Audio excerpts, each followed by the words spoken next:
दोस्तों stay with वडाइश में शामदीद। मैं हूं ज़की रहमान वडाइश। दोस्तों तसव्वुर करें कि कोई मुल्क हज़ारों गरीब बेसहारा लोगों को हथियार की तरह इस्तेमाल करता है किसी दूसरे मुल्क के खिलाफ। आजकल कुछ इसी तरह के हालात हैं यूरोप में, पोलैंड और बेलारूस के बॉर्डर पर।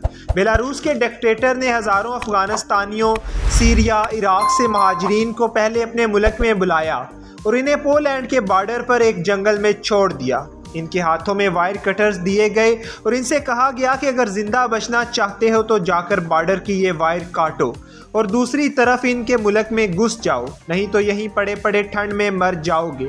दोस्तों बेलारूस एक ऐसा मुल्क है जो किसी वक्त में सोवियत यूनियन का हिस्सा था। 1991 में इसे आज़ादी मिली, जिसके बाद रिपब्लिक ऑफ बेलारूस कहलाया जाता है। अगर हम बेलारूस को नक्शे पर देखें तो ये एक लैंडलॉक्ड मुल्क है। इसके नॉर्थ में है लिथुआनिया और लैटविया, ईस्ट में है रशिया और साउथ में है यूक्रेन और वेस्ट में है पोलैंड। दोस्तों अहम बात यह है कि पोलैंड, लिथुआनिया और लैटविया तीनों यूरोपियन यूनियन का हिस्सा हैं, यानी बाकी यूरोपियन ममालिक के साथ जर्मनी, फ्रांस और जितने भी वेस्ट में यूरोपियन यूनियन के ममालिक हैं इनके साथ इनका कोई बॉर्डर नहीं है, कोई बॉर्डर कंट्रोल नहीं है। लेकिन रशिया, यूक्रेन और बेलारूस तीनों में से कोई भी यूरोपियन यूनियन का हिस्सा नहीं है।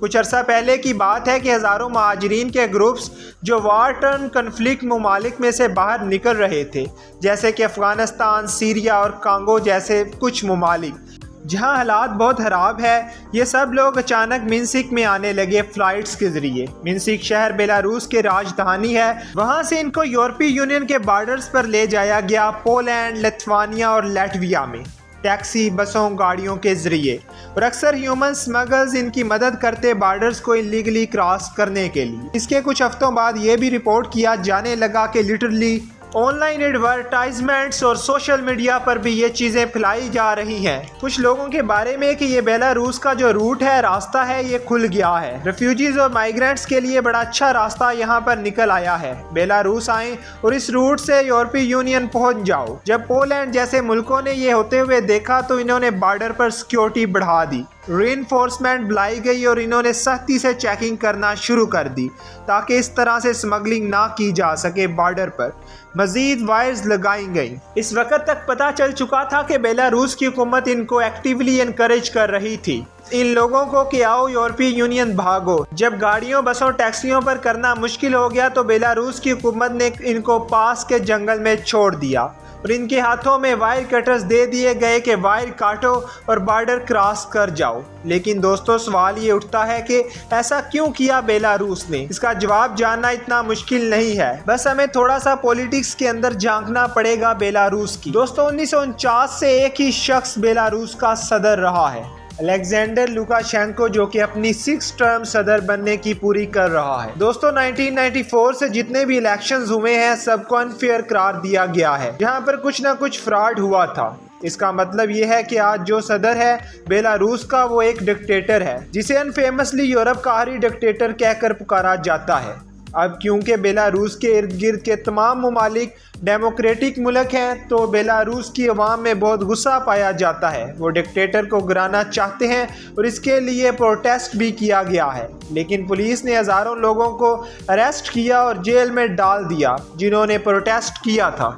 ज़्यादातर अपोजिशन लीडर या तो जेल में बंद हैं या मुल्क छोड़कर भाग चुके हैं। इस तरह के हालात को देखकर इसके रिस्पॉन्स में यूरोपीय यूनियन और यूएसए ने इकोनॉमिक सैंक्शन डिक्लेयर किए हैं लुकाशेंको की गवर्नमेंट के खिलाफ।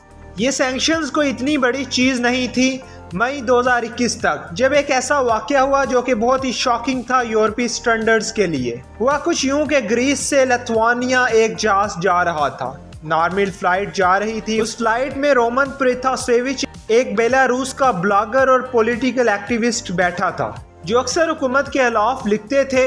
वो फ्लाइट जब बेलारूस के ऊपर से गुजरी तो बेलारूस की अथॉरिटीज़ ने इसको डाइवर्ट करवा दिया और मिन्स्क में उतरवा दिया ताकि इस ब्लॉगर को अरेस्ट किया जा सके। 2 फॉरेन कंट्रीज़ के दरमियान जारी फ्लाइट को डाइवर्ट करवा के अपने मुल्क में उतारना किसी हाई जैकिंग से कम नहीं है और इसे एक टेररिस्ट एक्ट कंसीडर किया जा सकता है। यूरोपीय यूनियन ने इसे एयर प्राइसी कहा और इसी वाक़े के बाद बेलारूस की एयरलाइंस को यूरोपीय यूनियन के सारे एयरपोर्ट से बैन कर दिया गया।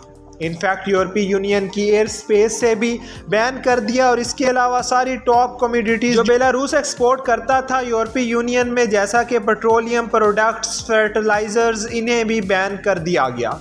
यूरोपियन इन्वेस्टमेंट बैंक ने बेलारूस के अंदर अपने सारे प्रोजेक्ट्स की फंडिंग बंद कर दी। इसके अलावा बहुत सारे छोटे छोटे स्टेप्स लिए गए जिससे बेलारूस को इकोनॉमिकली आइसोलेट कर दिया और इसी की वजह से एक बहुत बड़ा झटका लगा बेलारूस की इकॉनमी को। 2020 में बेलारूस की टोटल पेट्रोलियम प्रोडक्ट्स की एक्सपोर्ट्स का तकरीबन 50% सिर्फ यूरोपीय यूनियन और यूके में जाता था, वो पूरी तरह से बंद हो गया। जिस तरह मैंने बताया था कि बेलारूस एक लैंडलॉक्ड कंट्री है, अगर कोई समुद्री रास्ता होता इसके पास तो फिर भी दूसरे ममालिक के साथ कुछ तजारत कर सकता था, लेकिन एयर स्पेस से भी बैन किया जाना और एक्सपोर्ट को भी रुकवा देना, इसने बेलारूस की इकॉनमी को पूरी तरह ठप कर दिया। तो इस तरह के हालात में बेलारूस के डिक्टेटर ने सोचा कि क्या किया जा सकता है यूरोपीय यूनियन से बदला लेने के लिए। क्या वीक पॉइंट है यूरोपीय यूनियन का? 2015 में एक रेफ्यूजीज क्राइसिस हुआ जब बड़ी तादाद में रेफ्यूजीज आए थे यूरोप की तरफ और यूरोप के लिए डील करना काफ़ी मुश्किल हो गया था।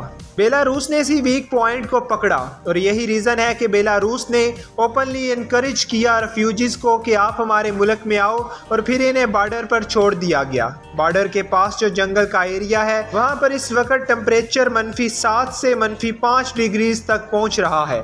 बेलारूस की हुकूमत ने इन रेफ्यूजीज की मदद करने के लिए कुछ नहीं किया, ना इन्हें खाना दिया है और ना ही इन्हें कोई शेल्टर दी गई, बस इनको इस ठंड में जाकर छोड़ दिया गया। और जाहिर है इन हालात में कुछ लोग मारे गए ठंड की वजह से। 10 के करीब लोग अपनी जान खो चुके हैं इस ठंड में बॉर्डर पर बैठे बैठे, और कुछ ने देखा कि यहाँ पर बचने का सिर्फ यही तरीका है कि बॉर्डर पर पुलिस के साथ जाकर लड़ने बढ़ने लग जाएं और किसी भी हालत में बस बॉर्डर क्रॉस कर जाएं। ये बेचारे लोग जो अपनी जान बचाकर अपने कन्फ्लिक्ट से भरे ममालिक को छोड़कर भागे थे, यहाँ आकर फंस कर रह गए दो ममालिक के कन्फ्लिक्ट के दरमियान। लुकाशेंको का कहना है कि यहाँ पर यूरोपीय यूनियन ह्यूमन राइट्स को वायलेट कर रहा है इन लोगों को एंट्री ना देकर, ये इंटरनेशनल रूल्स को वायलेट करता है। दूसरी तरफ यूनाइटेड नेशंस के सिक्योरिटी काउंसिल में कई कंट्रीज का ये कहना है कि ये एक तरह का हाइब्रिड वारफेयर है जो यूरोप के खिलाफ इस्तेमाल किया जा रहा है। लेकिन बेलारूस यहाँ पर रुकने वाला नहीं। बेलारूस के डिक्टेटर ने अब अगला थ्रेट दिया है कि वो गैस पाइपलाइंस को स्विच ऑफ कर देगा। असल में बात यह है कि यूरोप में इस्तेमाल की जाने वाली गैस का एक बड़ा हिस्सा रशिया से आता है और रशिया से यूरोप में वो गैस ट्रांसफ़र की जाती है पाइपलाइंस के ज़रिए, और ये पाइपलाइंस बेलारूस से होती हुई गुजरती हैं। तो बेलारूस धमकी दे रहा है कि इन पाइपलाइंस को तोड़ देगा या बंद कर देगा दरमियान में, ताकि ये गैस ना आ पाए, और इससे यूरोप में एक इकोनॉमिकली काफ़ी बड़ा इम्पैक्ट पड़ेगा, क्योंकि यूरोप की गैस प्राइसेस ऑलरेडी काफ़ी हाई चल रही हैं। बाकी कई वजूहात की वजह से इस पूरी सिचुएशन में पोलैंड ने रशिया पर भी उंगली उठाई है, क्योंकि जहां एक तरफ यूरोपीय यूनियन ने बेलारूस को इकोनॉमिकली आइसोलेट करने की कोशिश की है, इसी तरह दूसरी तरफ रशिया बेलारूस का सबसे बड़ा और सबसे इम्पोर्टेंट पॉलिटिकल और इकोनॉमिक पार्टनर बन गया है। हालांकि रशिया डिनाइज करता है कि इसका कोई भी हाथ नहीं है इस इशू में, लेकिन क्रेमलिन के स्पोक पर्सन ने चैलेंज किया है यूरोपीय यूनियन को कि वो फाइनेंशियल असिस्टेंस प्रोवाइड करें बेलारूस को इस सिचुएशन से डील कर पाएं। दोस्तों अब आगे क्या हो सकता है इन हालात में? एक तो हो सकता है कि यूरोप अपने इकोनॉमिक सैंक्शंस को हटा लें ताकि बेलारूस इस तरह से रिस्पॉन्ड करना बंद करे और ये सिचुएशन रिजॉल्व हो जाए।